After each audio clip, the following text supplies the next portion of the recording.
ጭራሽ ቤቴ ገብታ ትመታኛለህ እንዴ? አልሰማሽም? እገልሻለሁ። የታባሽ ሰርቅ ያየሻትን ነው እናቴን ሌባ ያልሻት። እንኳን እሺ እሰይ። አንተ ለኔ ስሜት መች ተጨንቀታቅና ነው እኔ እናንተ ስሜት እንደዚህ የምጨነቀው? አንቺ ቆይ ስለ ስሜት ምን የምታውቂው ነገር አለና? ድንጋይ ልብ ያለሽ ሴት ነሽ። ይሄ ይገርምሃል እንዴ? ገና ምን አይተህ እኔን ገፍታ ሄደ በሰላም እንድንኖር አላደርግህም። ህይወትን ነው እሺ መሰቃቀልልህ። እስኪ እኔ ጋር እንደዘለልከው በኃይሉ ጋር ትዘል እንደሆነ እናያለን። ምን አባሽ ነው ያልሽው? ለበኃይሉ ገነት እናት እንደሆነች ነግሬዋለሁ። እሱ ደግሞ ሁለታችሁንም እንደማይለቃችሁ ዝቷል። እሺ እስኪ ወንድነትን እሱ ጋር ታሳየው እንደሆነ እናያለን።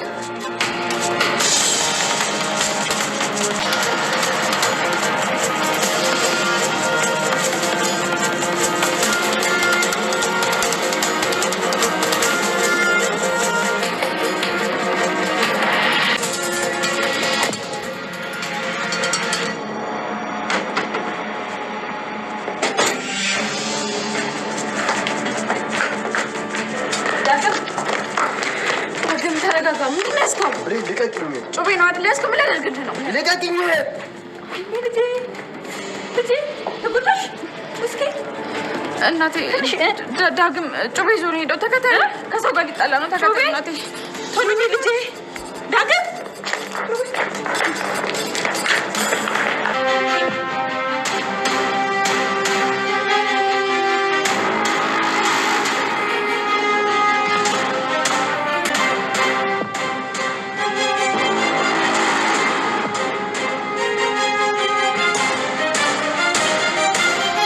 ዳግም ምንድን ነው ያዝከው?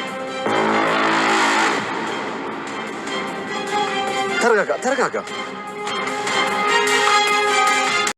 በስተመጨረሻም ገኒና ዳግም እንግዲህ ተገናኝተዋል ማለት ነው። ዳግም ለአመታት ሲናፍቀው የነበረውን የእናቱን ጠረን እንግዲህ አግኝቷል። እሷም እንደዛው ለአመታት ጠፍቶ የቆየባትን ልጅ አሁን ላይ አግኝተዋለች። ከዚህ በፊት እንግዲህ ስትናገረው የነበረውን ነገር ሁሉ በጸጸት ልትሞት ነው ማለት ነው። ያንን ጸጸቷን እንግዲህ ለብሌን እንደዚህ ማለት የለብኝም ነበር፣ እንደዚህ ማድረግ የለብኝም ነበር፣ አንተ ከሃዲ ነህ፣ ሰይጣን ነህ ብዬ ልጅን በዚህ ልክ መናገር አልነበረብኝም ብላ እንግዲህ እየተጸጸተች ነበረ። የኔ ልጅ በጣም መልካም ልጅ ነው። እኔ እንደዚህ መሆኑን ባውቅ ኖሮ እንደዛ አላደርግም ነበረ። እሱ ስለምንድን ነው እስከዛሬ ድረስ የእሱ እናት መሆኔን እያወቀ ለምንድን ነው የደበቀኝ? ለአንቺ በማሰብ ነው ብላ እንግዲህ ብሌንም ማስረድታለች። እሷም እንግዲህ ያው በስተመጨረሻ ላይ ዳግም ልጇ እንደሆነ የተናገረችው በጣም እኔ በሱ ምክንያት ነው አንቺን ከዚህ ቤት ያስወጣውሽ፣ ለሌላ ነገር እንኳን ዳርጌሽ ነበረ። ያኔ ልጁ አፍኖሽ ይዞሽ ሂዶ ቢሆን ኑሮ ምን ይውጠኝ ነበረ? እሱ ባይኖር ኖሮ በህይወትሽ እሱ ባይገባ ኖሮ አንቺን ከቤት አላስወጣሽም ነበረ ብላ እንግዲህ እሷን ስትናገራት ነበረ። ብሌን አላስቻላትም። ዳግም ለዘመናት ስትናፍቂው ልጅሽ ነው ብላ ያፈረጠችው ማለት ነው የነገረቻት። እንግዲህ እሷ በመናገሯ እንግዲህ እናትና ልጅ መገናኘት ችለዋል ማለት ነው። ቀጥታ እንግዲህ ልጅ ላገኝ ነው ብላ በደስታ ፈንድቃ ነበረ የዳግም ቤት ሄዱ ተያይዘው ማለት ነው። ከዛ በኋላ እንግዲህ ቃል ስራዋ ተንኮል ብቻ ስለሆነ ሁለቱ ሲያወሩ ዳግም ልጇ የገነት ልጅ እንደሆነ ካወቀች በኋላ ቀጥታ ለአቶ በኃይሉ ነበር የደወለችው ማለት ነው። አቶ በኃይሉ ከበፊቱኑ እነሱን ማጥፋት ስለሚፈልግ እንግዲህ አሁንም ከሱ እጅ እንዳይወጣ ስለሚፈልግ ማለት ነው ቀጥታ ሁለቱን ለማጥፋት ወደ ቤት እየመጣ ነበረ። ዳግም እንግዲህ ይህንን ነገር ካወቀ በኋላ ቀጥታ ጩቤ ወስዶ ነበረ ከቤት የወጣው። እናም መንገድ ላይ ተገናኝተዋል። እንኳንም አገኘውክ ብሎ እንግዲህ ጩቤውን መዘውበታል ማለት ነው። በስተመጨረሻ ላይ እንግዲህ እሱ ሊያባብለው ይፈልጋል፣ ወጥመድ ውስጥ መክተት ይፈልጋል። ለዛም ደግሞ አሁን ላይ ማምለጫ ዘዴ እየፈለገን ያለው ማለት ነው። ምክንያቱም አሁን ላይ ቃል ለሱ እንደተናገረች ያውቃል። ይህንን ነገር ደግሞ ከሰማ አሁን ላይ ያጠፋኛል፣ እናቴንም ይገላታል ብሎ ስለሚያስብ ይወጋው ይሆን? የሆነ ጥቃት ነገር ያደርስበት ይሆን? ወይንስ ይህንን ነገር አላደርግም፣ እናቴን ትቼ እስር ቤት መግባት አልፈልግም ብሎ ያንን ነገር መተው ይችላል ብላችሁ አሰባችሁ? ምን ሊፈጠር ይችላል? አቶ በኃይሉና እንግዲህ ዳግም ተፋጠዋል። ምን ሊፈጠር ይችላል ብላችሁ ገመታችሁ? እስኪ ግምታችሁን ኮመንት ላይ አስቀምጡልኝ። ቃል እንግዲህ ከበፊቱኑ እንዲሳካላት ስለምትፈልግ አሁን ላይ እናትና ልጅን ለመለያየት ነበረ። ይህንንም እንግዲህ ያዘዛት አቶ በኃይሉ ነው። ሳይገናኙ በፊት ከዛ ቤት አውጥተሻቸው ወደ ውጪ ጣያቸው ብሏት ስለነበረ ያን ነገር ግን ለማድረግ ሞክራ ነበረ። ከጓደኛዋ ጋር እየጎተቱ ውጪ፣ ሌባ ነሽ አንቺ እዚህ ቤት መምጣት አይጠበቅብሽም። እንዴት እዚህ መጣሽ? እንዴት ልጅሽን ይዘሽ አይንሽን በጨው አጥበሽ መጣሽ? ልጅሽ እኮ ሌባ ናት፣ ሰርቃ ነው ሰላም ከዚህ ቤት ያስወጣቻት። እንዴት እንደዚህ ታደርጊያለሽ? አንቺስ ብትሆኚ ወራዳ ነሽ። በዚህ ልክ ለሌብነት ትመጣላችሁ እንዴ? የዳግምን ቤት ለመዝረፍ ነው እንደ የመጣችሁት? ውጡ እያለች እንግዲህ ከጓደኛዋ ጋር እየጎተቱ ወደ ውጭ አውጥተዋቸው ነበረ ማለት ነው። በስተመጨረሻ ላይ እንግዲህ ዳግም ወደ ቤት እየመጣ ስለነበረ ያንን ነገር ካየ በኋላ እንግዲህ እንዴት አወቅሽ? በራስሽ ጊዜ አወቅሽ እንዴ እኔ ልጅሽ መሆን ብሏታል ማለት ነው። ዳግም እንግዲህ በጣም አሳዛኝና እንዲሁም ደግሞ መልካም ሰው ነው። አሁን ላይ እንግዲህ እውነታዎች ሁሉ ፍርጥርጥ ብለው ወጥተዋል ማለት ነው። እንግዲህ በስተመጨረሻ ላይ ብሌን ደግሞ የሰላም ልጅ መሆኗን ማን ይሆን የሚነግራት? እንግዲህ እንደሚታወቀው በኃይሉ እንግዲህ ያው የገዛ እሱን የሚያግዘው ልጅ አግቶት እያሰቃየው ነው ያለው ማለት ነው። አሁን ላይ አንተ ነው ወይ ዳግምና ገነት እንዲተዋወቁ ያደረግካቸው? እንዲሁም ደግሞ ዳግም እንግዲህ አባቱ ማን እንደሆነም ያውቃል ማለት ነው። እንግዲህ በአሁን ሰዓት ላይ ሳሚ ሁሉንም ነገር አውቃል። በዛ ላይ ደግሞ እንግዲህ አሁን እየተደበደበ ስቃይ እየደረሰበት እንኳን ለነሱ መልካም መልስን አይመልስላቸውም ማለት ነው። እውነታውን ካወጣክ ከዚህ ትወጣለህ፣ አለበለዚያ ግን እዚህ ነው መገልክ እያለው እያስፈራራው ነው ያለው ማለት ነው። አሁን እየቀጠረው አዲሱ ቅጥረኛው እንግዲህ አሁን ላይ ያው ሳሚን እያሰቃየው ነው ያለው ማለት ነው። ለሁለት እንግዲህ አግተውት እየደበደቡት ነው ያለው። አሁን ላይ እንግዲህ ዳግም እናቱን አግኝቷል። በስተመጨረሻ ላይ ደግሞ አባቱ ማን እንደሆነ ካወቀ አንተንም ይገላሃል ብሎታል ማለት ነው። ማን ይሆን የዳግም አባት? እንግዲህ ያው አይታወቅም። ነገር ግን ሳሚ ያውቃል ማለት ነው። አቶ በኃይሉ ደግሞ ሳሚ በዚህ ልክ የዳግም አባት በማወቁ በጣም ተናዶበታል። ያንን ነገር ደግሞ ማን እንደሆነ እንዲነግረው ይፈልጋል ማለት ነው። ሳሚ ደግሞ አልናገርም ብሎ አሻፈረኝ ብሏል ማለት ነው። እንግዲህ የተደበደበ ፊቱ ደም በደም ሆኖ እንኳን ለሱ ወደኋላ አልተመለሰለትም። ምንም የፈራው እንኳን አይመስልም። የአዲሱን ቀጥረኛውንም እንግዲህ ዞር እያለ እየናቀ ነበረ ሲያዩ የነበረው። ምክንያቱም ሳሚም ብዙ ነገሮችን አጥቷል ማለት ነው።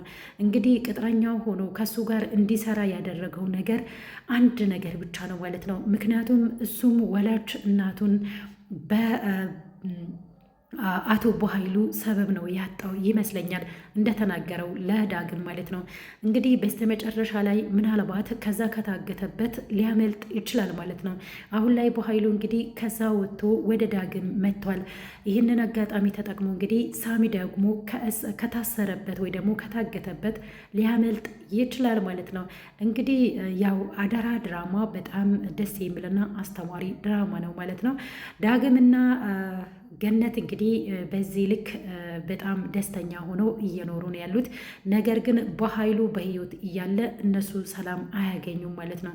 ቃልም እዛ ግቢ ውስጥ እያለች ዳግም ብሌንና ሰላም እንዲሁም ደግሞ ያው የዳግም እናት ገነት በሰላም መኖር አይችሉም ማለት ነው። ህይወታቸውን ሲኦል ማድረግ ትፈልጋለች። በተለይ ዳግምን በጣም ስለምትወደው እንዲሁም ደግሞ በብሌን ስለምትቀና መጥፎ ነገር ከማድረግ ወደኋላ አትመለስም ማለት ነው። ምክንያቱም እኔ የአንቺ ልጅ ነኝ ብላ እንግዲህ አይኗን በጨው አጥባ ወደ ቤቷ ሰተት ብላ የገባችው ሰላምን እንኳን አልተመለሰችላትም ማለት ነው። ሰላምን ልትገላት ጊዜያቶችን ቀናቶችን እየጠበቀች ነበረ። ፈጣሪ ጠብቋት፣ እንዲሁም ደግሞ ብሌንን ጥሎላት በህይወት እንድትኖር ስለረዳት ብቻ ነው ማለት ነው። እንደ አቶ በኃይሉ ስራና እንደ ቃል ስራ ቢሆን ይሄኔ ሰላምም ሀብትና ንብረቷን እንዲሁም ደግሞ ህይወቷን አታ ነበረ ማለት ነው።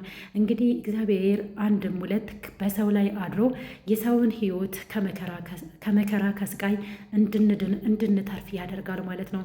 ሰበብ አድርጎ እንግዲህ የገዛ ልጇን እዛ ቤት ውስጥ ሰራተኛ አድርጎ በማታቀው እንዲሁም ደግሞ ሰላምም ልጇ መሆኗን በማታቀው ሁኔታ ውስጥ እንግዲህ አንድ ቤት ውስጥ ግን እየተሳዘኑ እንዲሁም ደግሞ ልክ እንደ እናትና እንደ ልጅ ልባቸው እንግዲህ እየጠረጠረ እንዲሁም ደግሞ እንግዲህ አንዳንድ ባህሪዎች አንዳንድ ጸባይዋ ሁለ ነገሯን ስታይ በልጅነቷ ያላት እንደ ቃል አይን እንግዲህ ቃልን ልጄ ብላ ስለምታስብ ቃልን ሳሳድጋት በጣም ጥሩ ልጅና አስተዋይ ልጅ እንዲሁም ደግሞ ጨዋታዎችን ሳጫውታት ልክ አንቺን ሳይ እሷን ነው የሚመስለኝ ባህሪዎችሽ ሁሉ እኔ ልክ እንደ ልጄ ነው የማይሽ ባልወልድሽም ብላ በጣም ትራራላታለች ማለት ነው። ምክንያቱም ምንም ቢሆን የእናት ልብ ያውቃል ማለት ነው። ግን በስተመጨረሻ ላይ ምናልባት ልክ እንደ ዳግም ብሌንና ሰላምም የሚገናኙበት እንዲሁም ደግሞ እናትና ልጅ ሆኖ እንግዲህ ማለት እናትና ልጅ መሆናቸውን አውቀው ቃልም የምትዋረድበት እንዲሁም ደግሞ የሰላም ወንድም አቶ በኃይሉም ውርደቱን የሚከናነብበት ቀን ቅርብ ያደርግልን እላለው ማለት ነው። እንግዲህ የገዛ እህቱ ላይ በዚህ ልክ ክፋት ማድረግ ሀብትና ንብረቷን ለመቀማት በቁማ እሷን ገሎ የእሷን ንብረት መውሰድ እንግዲህ እየተመኘነ ያለው የገዛ ወንድሟ ማለት ነው። እንግዲህ ወንድም እህቱ ላይ ይህን ያህል ክፋት ማድረግ ምን ይጠቅማል? በስተመጨረሻ ላይ እንግዲህ ተንኮል የሚሰሩ ሰዎች ውድቀታቸው ያው በጣም ከባድ ነው የሚሆነው ማለት ነው። ምክንያቱም በቆፈሩት ጉድጓድ ለሰላም የቆፈሩትን ጉድጓድ እንግዲህ ለራሳቸው ይገቡበታል ማለት ነው። ምክንያቱም መልካም ነገሮች ናቸው ወደ ጥሩ መንገድ የሚወስዱን ህይወታችንን የሚያቀኑልን ማለት ነው። ነገር ግን ተንኮል፣ ውሸት ሁሌም እንግዲህ አሳድገውን አያውቁም። የሆነ ጊዜ ላይ ያዋረዱናል ማለት ነው። ስለዚህ ቃልና አቶ በኃይሉ የሚዋረዱበት ቀን ይመጣል ብዬ አስባለሁ ማለት ነው። ውድና የተከበራችሁ የቻናል ቤተሰቦች ለዛሬ ይዤላችሁ የመጣሁት ቪዲዮ ይህን ይመስላል ማለት ነው። በሌላ በቀጣይ ቪዲዮ እስከምንገናኝ ድረስ ቸር ሰንብቱ። ለቤቴ አዲስ ከሆናችሁ ሰብስክራይብ ማድረጋችሁን እንዳትረሱ፣ አበረታቱኝ እላችኋለሁ ማለት ነው። ቪዲዮውንም ደግሞ ከወደዳችሁት እንግዲህ በላይክ ጀምሮ ስለተከታተላችሁኝ አመሰግናለሁ። ባይ ባይ ባይ።